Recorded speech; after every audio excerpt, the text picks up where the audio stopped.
중창팀 찬양이 점점 더 은혜로워지는 것 같아요. 제 눈시울이 뜨거워질 정도로 이렇게 오늘 찬양을 부르고 제 박수가 제일 큰 것 같은데 여러분들 은혜가 안 됩니까? 다시 한번 큰 박수.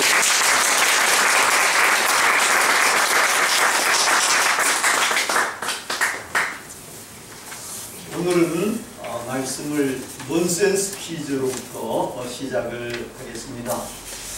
여러분, 빛과 어둠 사이에는 무엇이 있습니까? 이처럼 맞췄습니다. 제가 선물 하나 드릴게요. 빛과 어둠 사이에는 과밖에 없습니다. 그 사이에 아무것도 없습니다. 중립은 없습니다. 빛 아니면 어둠입니다. 빛은 빛을 발해야 빛입니다. 빛을 발하지 않는 것은 어둠입니다. 우리가 기독교에서 빛이라 그러면 오늘 찬양처럼 예수님의 빛, 이것을 제일 먼저 생각합니다. 그것은 생명의 빛이고 은혜의 빛이고 구원의 빛입니다. 근데 그렇기 때문에 우리가 예수님만을 세상의 빛으로 이렇게 알고 있는 경우가 있습니다. 근데 예수님께서는 그런 부분에 대해서 우리의 생각을 교정시켜 주십니다. 오늘 본 말씀을 통해서 가장 예수님은 대단한 복음을 선포를 하십니다. 너희가 세상의 빛이다. 다른 사람이 아니라 바로 너희도 세상의 빛이다. 예수님께서 가르치신 세상의 빛은 너희가 과연 누구겠습니까? 누가 세상의 빛입니까? 우선 예수님의 주위에서 말씀을 듣는 제자와 청중이 세상의 빛일 것입니다. 근데 이 예수님께서 가르친 이 말씀이 이제 복음서에 기록이 되어 있습니다. 산상보훈에 기록이 되어 있는데 거기에 보면은 너희가 조금은 다르게 이제 규정이 되고 있습니다. 이 본문의 문맥에 의해서 그것이 결정이 되는데 여기서 너희는 팔복에 나오는 복 있는 사람들, 그리고 예수님 때문에 예수님을 믿고 예수님을 전하고 예수님을 따르기 때문에 고난을 당하고 박해를 당하고 미움을 당하는 사람들을 말합니다. 그들이 세상의 빛입니다. 현대의 많은 기독교인들이 너희가 세상의 빛이라는 예수님의 말씀을 들어도 과연 내가 세상의 빛인가? 긴가민가, 알쏭달쏭, 갸우뚱, 아리까리해 합니다. 빛 아니면 어둠입니다. 빛을 받아 반사하는 빛도 빛입니다. 어둠은 빛에 가까이 갈 수가 없습니다. 우리 기독교인은 예수님께서 가르치신 이 대단한 복음의 말씀, 너희가 세상의 빛이라는 이 말씀을 믿어야 합니다. 믿지 않는 다른 사람들은 세상의 빛이 아닙니다.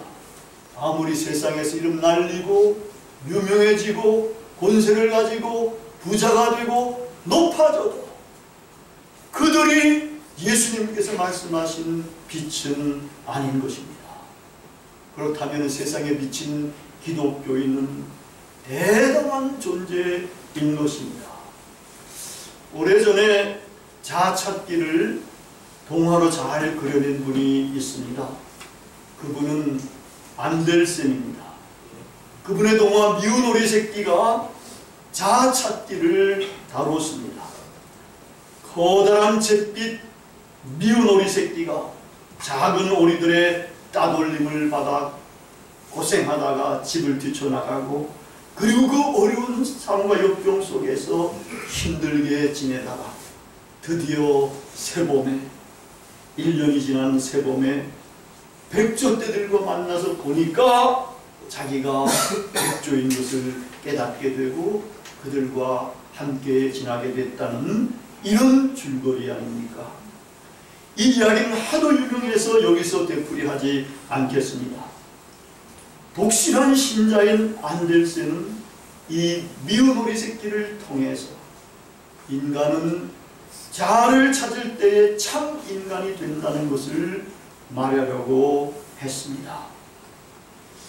이 자아 찾기가 이젠 기독교인에게 절실하게 된 것 같습니다.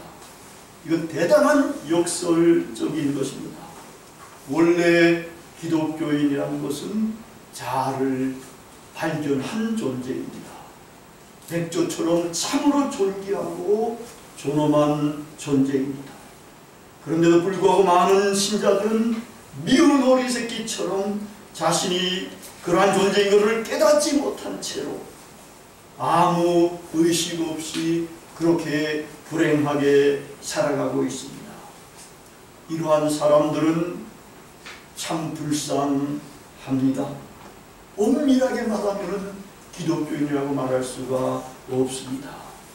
기독교인은 자신을 발견하여 자기가 백조처럼 그렇게 우아한 존재라는 것을 깨닫고 그러한 존재들과 함께 존귀한 사람들과 함께 어울리며 사는 사람들입니다. 너희는 세상의 빛이다. 이 말은 문법적으로는 직설법 표현입니다. 제가 직설법과 명령법에 관해서 여러분께 말씀을 드린 적이 있습니다. 여기 보면 다른 사람이 아니라 바로 예수님을 믿고 예수님을 전하는 하나님 나라를 상속받은 기독교인이 세상의 빛이라는 말입니다. 그런데 이 직설법 표현만으로는 그 직설법이 이야기하는 것이 완전한 실제가 안 됩니다. 그 다음에 따라오는 명령법을 행했을 때에야만 비로소 직설법에서 이야기하는 것이 실제가 되는 겁니다. 이 오늘 본문 말씀에서 직설법 표현 다음에 이제 명령법이 16절에 따라 나옵니다. 너희의 빛을 사람 앞에 비춰라 입니다. 우리 한글 성경에는 이 사실을 알아차릴 수가 없게 번역이 되어 있습니다.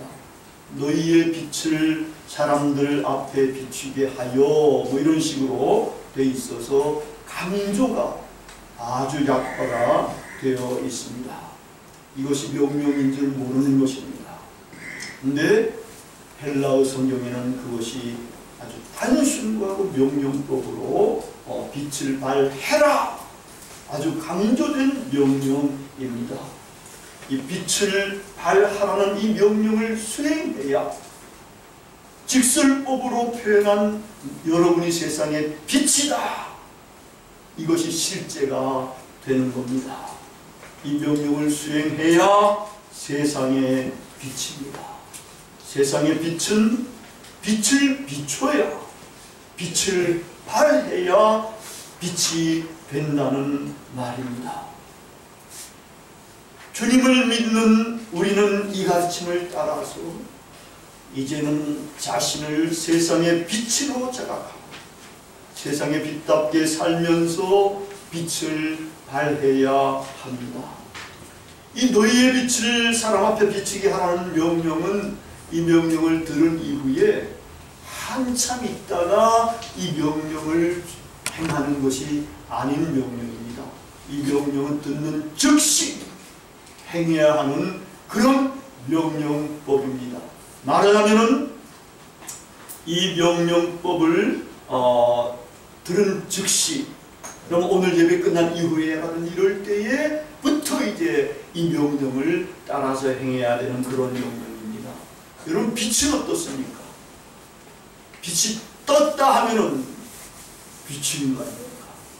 뭐 빛이 떴다 하는데 한참 있다가 이게 비추는 것은 아닙니다. 우리는 즉시 빛을 비춰야 합니다. 우리 동양 사람들은 수신제가 지구평천하라는 말을 많이 들어서 세상에서 정말 자기 자신을 세울 만한 이런 사람이 되어야 빛을 발하는 줄 알고 그렇게 생활해 가고 있습니다. 그래서 입신양명이라는 말도 있는데 이런 것들의 영향을 교회도 받아서 우리 기독교인들도 자기 자신이 사회적으로도 그냥 번듯한 사람이 되고 그리고 이제 교회적으로도 신앙생활도 여러 가지 훈련을 거쳐서 제법 이제 직분도 가져야 빛을 발할 수 있는 것으로 이렇게 왕왕 생각하고 있습니다. 그러다 보니까 오랜 신앙생활을 하더라도 자기 자신이 세상의 빛이라는 것을 깨닫지도 못하고 그리고 빛을 발하지 않는 경우가 아주 허다합니다. 여러분, 빛을 발하지 않으면 뭐라 그랬죠? 어둠이라는 겁니다. 빛은 빛을 발해야 빛입니다. 우리가 주님을 진심으로 믿는다면 이 말씀을 듣는 즉시 예배가 끝난 후부터 오늘부터 빛을 발하기를 시작해야 되는 겁니다. 그래야 세상의 빛입니다. 근데 이 명령을 우리가 수행해가는 것이 굉장히 어려운 게 아닙니다. 우리가 즉시 비춰야 할 이 빛은 뭐가 되겠습니까? 뭐 대단히 힘든 것들을 하는 게 아니에요. 그건 오늘 본문 말씀에 보면은 다른 것이 아니라 착한 행실입니다. 이 착한 행실, 오늘 본문 말씀에 나오잖아요. 그들로 너희 착한 행실을 보고 빛을 비추면 그것이 착한 행실로 드러나고 그것을 보게 된다는 겁니다. 다른 사람들이. 이 착한 행실은 또 이게 일반적으로 우리가 세상에서 말하는 착한 행실하고는 조금은 다릅니다. 그런 것들도 착한 행실에 포함되지만 성경에서 말하는 착한 행실은 그것이 아니고 하나님의 말씀을 행할 때에 비로소 그것이 다른 사람들한테 착한 행실로 보여지게 되는 겁니다.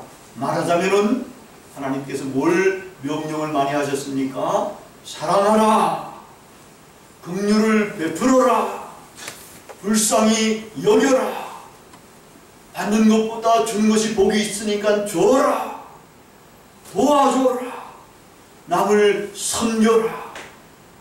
이런 말씀을 행하는 것이 이게 착한 행실입니다. 한마디로 말하자면 가장 큰 계명인 사랑이 우리의 삶을 통해서 우리의 삶의 모든 영역에서 드러나게 해야 하는 겁니다. 말하자면 우리의 눈빛으로부터, 우리의 마음으로부터, 우리의 얼굴 표정으로부터, 우리의 말로부터, 우리의 행동으로부터 사랑이 이웃에게 전달돼 가야 되는 겁니다.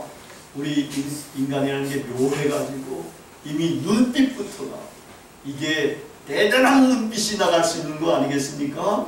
표정도 그렇고 말도 그렇고 뭐 핵폭탄 같은 것들도 말로 터뜨려질 수가 있는 것 아니겠습니까? 이럴 때에 다른 사람들이 가슴에 상처도 많이 받을 수가 있게 되는데 말하자면 사랑이 우리의 삶의 모든 영역에서 이것이 이웃에게로 나가게 돼야 됩니다. 이런 착한 행실을 다른 사람들이 보게 될 때에 이 기독교인들 하나님을 제대로 믿는구나. 이야, 하나님 정말 좋으신 하나님이시구나.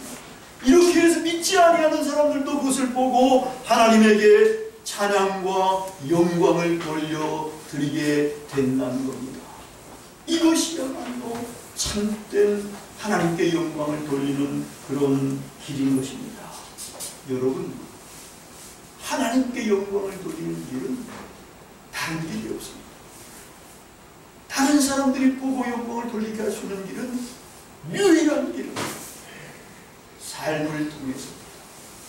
우리의 삶이 다른 사람들을 도와주고 격려하고 부축하고 자활하게끔 해주고 하는 이런 아름다운 행동들을 하게 되는 것을 볼 때에만 비로소 하나님에게 영광을 돌릴 수가 있게 되는 겁니다. 가장 분명한 예를 테레사 수녀에게서 발견할 수가 있습니다. 그분이 1997년도 임종할 무렵이었습니다. 세계의 매스컴이 온통 그분에게 집중이 되었습니다. 아마 기독교 역사에서 그분만큼 모든 사람들의, 최고로 많은 사람들의 이목을 집중시킨 사람은 없었을 것입니다. 그분이 돌아가자 동아일보 사주가 불교 신자입니다. 그 일면 상단의 전반을 할애해서 이 다음과 같은 제목으로 조의를 표했습니다. 세상에 살다 간 천상의 빛, 최상의 찬사였을 것입니다. 우리도 빛을 비추어서 남으로부터, 세상 사람으로부터, 한 사람으로부터라도 빛이라는 말을 들어야 빛입니다. 그래야 세상에 비친 것입니다. 인성교육으로 유명한 거창고등학교 보니까 요즘 배우 가운데 강동원이가 많이 뜨더라고요. 특히 올해 강동원이가 많이 뜨는데 그 학교 출신입니다. 그리고 그 학교를 발전시킨 분이 전영창 목사님이었습니다. 이분을 기념하는 동상이 이 학교 이 교정 한 구석에 서 있습니다. 그 동상에 받침대에는 그분을 기리는 헌시가 기록되어 있습니다. 학교 동문들이 바친 글입니다. 제목은 님에게 드리는 글입니다. 그 헌시는 다음처럼 시작하면서 또 끝을 맺고 있습니다. 님은 하나님의 목자로 이고장에 오시오. 여호와를 경외함과 십자가 보혈의 뜻을 받들어 행하시고. 중략, 님은 살아생전에 우리에게 소금과 빛이셨고 죽어선 하늘의 미랄로 이 땅에 묻히시다. 이 글은 우리에게 충격과 도전을 던져줍니다. 이분은 많은 학생들에게 빛으로 살아가시는데 우리는 어느 누구에게 빛이 되었는가? 많은 사람이 아니더라도 한 사람에게 빛이면 그것은 빛입니다. 아무에게도 빛이 아니면 그것은 빛이 아닙니다. 어둠입니다. 기독교인이 어둠이면 그토록 하나님의 영광을 가릴 수 있는 것이 없습니다. 구원을 얻을 수가 없습니다. 어둠은 하나님의 나라에 가까이 갈 수가 없기 때문입니다. 우리 현대 기독교인들의 큰 문제가 있습니다. 입으로는 엄청 하나님께 영광과 찬양을 많이 돌립니다. 그런데 몸으로는 돌리지 않습니다. 여러분, 그렇게 된 결과가 하나님에게 욕을 돌리게 되는 겁니다. 사람들이 그런 기독교인들을 보고 기독교를 엑스독교라고까지 부릅니다. 얼마나 하나님이 모욕을 받는지 말할 수가 없는 것입니다. 우리 기독교인들이 하나님에게 영광을 돌리는 참된 길, 다른 길이 없습니다. 입으로만 찬양을 드리는 대신에 온몸으로 찬양을 드리는 것입니다. 온몸으로 찬양을 드린다는 것은 물론 입으로 찬양을 드리는 것을 포함합니다. 그리고 삶으로 하나님에게 찬양을 드리며 예배를 드리는 것입니다. 삶이 따라야만 진정으로 하나님께 영광을 돌리게 되는 것이고, 그런 예배가 참된 예배가 되는 것입니다.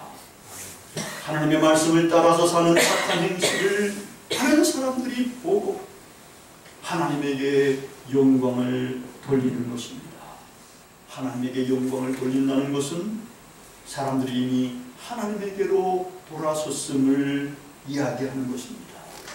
우리의 전도가 참된 열매를 맺게 되었다는 것을 시사하고 있는 것입니다.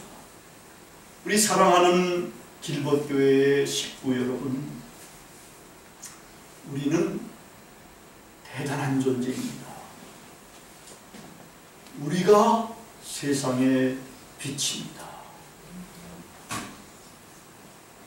빛을 바라며 세상의 빛으로 살아갑시다. 한 명에게 사랑의 착한 행실을 합시다. 그에게 빛이 될 정도. 그러면 우리는 세상의 빛인 것입니다. 주님의 빛을 반사하는 빛. 아무리 작고 희미하더라도 그것은 어두운 세상을 밝히는 세상의 빛입니다. 빛을 발해야 빛입니다. 기도하시겠습니다. 사랑하시는 아버지 하나님, 진심으로